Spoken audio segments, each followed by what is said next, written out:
C'est bientôt Noël, j'espère que t'es prêt pour un nouveau concept au calendrier de l'Avent. On va bien se marrer, on va bien s'amuser, on va surtout rigoler et bien se marrer. Jingle bell, c'est bientôt Noël.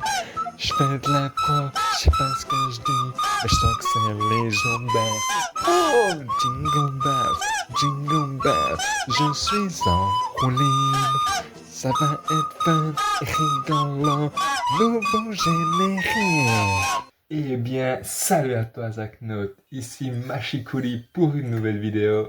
On se retrouve aujourd'hui pour la 15e vidéo du mois. Déjà, c'est fou, ça passe vite. J'espère que tu vas bien, que tout se passe bien dans ta vie et dans tes lectures, un peu comme d'habitude. Aujourd'hui, on se retrouve pour une vidéo assez classique finalement, un petit bilan lecture sur le Horla de Maupassant. Donc le Horla et autres nouvelles, c'est vraiment un recueil de nouvelles. Dans ce recueil de nouvelles, il y en a 1, 2, 3, 4, 5, 6, 7, 8, 9, 10, 11, 12, 13, voilà, 13 nouvelles. Le Horla, c'est la première, je pense que c'est la plus connue de Maupassant. Mais en fait, elle est pas bien grande, hein. Elle fait une 50aine de pages, tout au plus, donc ouais, c'est pas énorme. Mais je pense que c'est, comme d'habitude, ce qui l'a rendu connu, c'est que c'est la première dans son genre.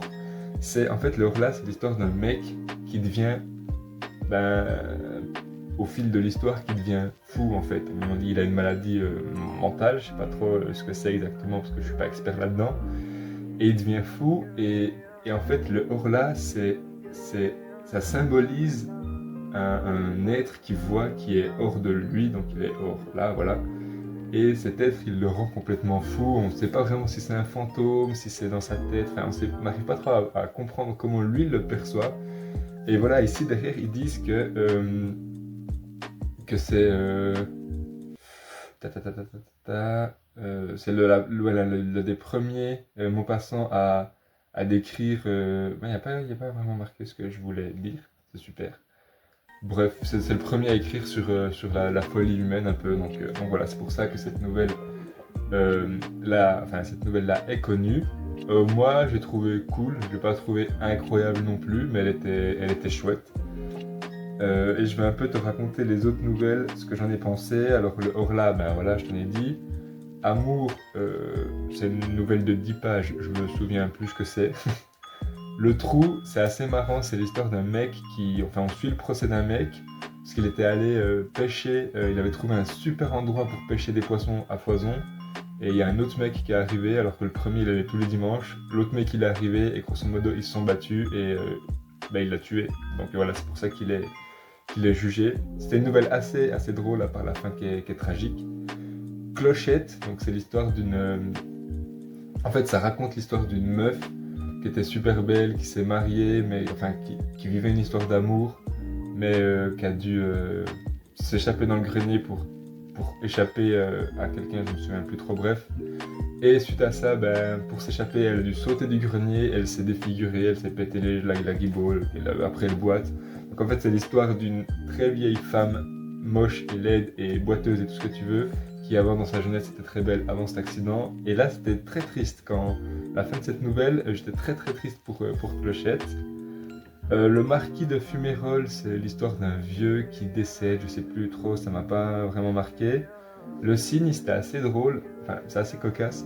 C'est l'histoire d'une meuf dans Paris, donc une meuf de bonne famille, qui est assez riche, qui a une bonne situation, et qui décide de faire un peu des signes comme sa voisine d'en face aux hommes qui passent dans la rue pour que les hommes montent chez elle, et en échange d'une petite piécette, elle lui fait des gâteries.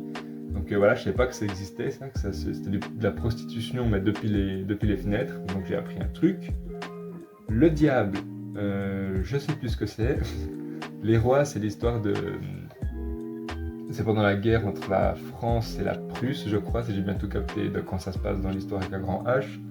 C'est l'histoire d'une compagnie française, ils sont 13 je crois, qui vont dans un village et qui s'installent dans une maison et qui font un festin avec les vivres du mec qui est parti et qui a fui la guerre.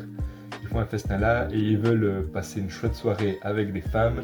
Donc ils vont demander au prêtre s'il peut pas lui fournir s'il peut pas leur fournir des femmes. Et il leur donne 3 vieilles religieuses toutes moches. Donc voilà, c'est assez cocasse. Au bois, c'est l'histoire d'un couple qui vivait à Paris, d'un couple de vieux qui se sont fait surprendre en train de faire l'amour dans les buissons et ça raconte un peu leur histoire. Une famille, c'est l'histoire d'un mec qui qui retrouve son pote qu'il a plus vu depuis longtemps. Et en fait, ils s'entendaient super bien et son pote a déménagé à la campagne. Et il est devenu gros, il y a une femme qui est grosse, qui est moche, il y a des enfants qui sont insupportables. Et c'est un peu une critique, je pense, de la loisiveté des gens. Je n'ai pas trop compris. Joseph, ça raconte l'histoire entre une meuf de bonne famille, une bourgeoise, qui grosso modo se tape son valet de chambre. L'auberge, c'est ma nouvelle préférée de ce petit recueil. C'est l'histoire de 2 mecs qui vont, c'est en Valais en plus que ça se passe, qui vont dans une auberge qui est ouverte que l'été, et eux ils vont en hiver pour faire du gardiennage dans l'auberge. Il y a un des hommes qui part chasser et il disparaît, et l'autre il devient complètement fou suite à cette disparition. Il le cherche, il le trouve pas, il commence à devenir alcoolique, il commence à entendre de plus en plus de trucs un peu surnaturels, enfin il perd la boule aussi. Et il y avait vraiment beaucoup de tension, j'ai beaucoup aimé cette nouvelle et elle m'a fait penser un peu à du Lovecraft par moments. Un peu la folie, des étendues énormes où tu retrouves rien, enfin voilà. C'était super. J'ai vraiment beaucoup aimé cette nouvelle. En plus, elle était assez longue, j'avais l'impression, donc c'était vraiment chouette. Et Le Vagabond, c'est l'histoire d'un bûcheron, je crois, non, pas d'un bûcheron, d'un mec qui a plus de boulot dans sa ville, donc il part sur les routes et grosso modo il se fait arrêter au bout d'un moment parce qu'il a plus de thunes et il va voler du potage chez quelqu'un et ensuite il viole une fille qu'il croise en passant dans la forêt. Donc c'est pas top. On sent quand même qu'il a été écrit il y a longtemps et que souvent la place de la femme elle est pas top. Enfin apparemment mon passant en plus il est misogyne. Donc c'est super. Est-ce que j'ai bien fait de l'acheter? Je ne sais pas. Voilà, c'est un peu toutes les questions. Est-ce qu'on sépare l'homme de l'artiste? Bref, j'aurais peut-être dû me renseigner avant. Mais voilà, un petit recueil de nouvelles. C'était écrit assez gros dedans. Donc ça m'a pas pris beaucoup de temps à lire. C'était cool, ça m'a fait du bien. J'ai trouvé un peu ce que je recherchais. Différentes nouvelles qui n'abordaient pas forcément tout le temps les mêmes thèmes. Donc franchement, c'était assez chouette. Pas la lecture de l'année, mais c'était très agréable. Voilà, on arrive à la fin de cette vidéo. J'espère qu'elle t'aura plu. N'hésite pas à me donner ton avis dans les commentaires, à lâcher un petit pouce bleu. Et quant à moi, j'ai plus qu'à te souhaiter une bonne fin de journée, de soirée ou de nuit. À demain pour une nouvelle vidéo. Allez, double ciao!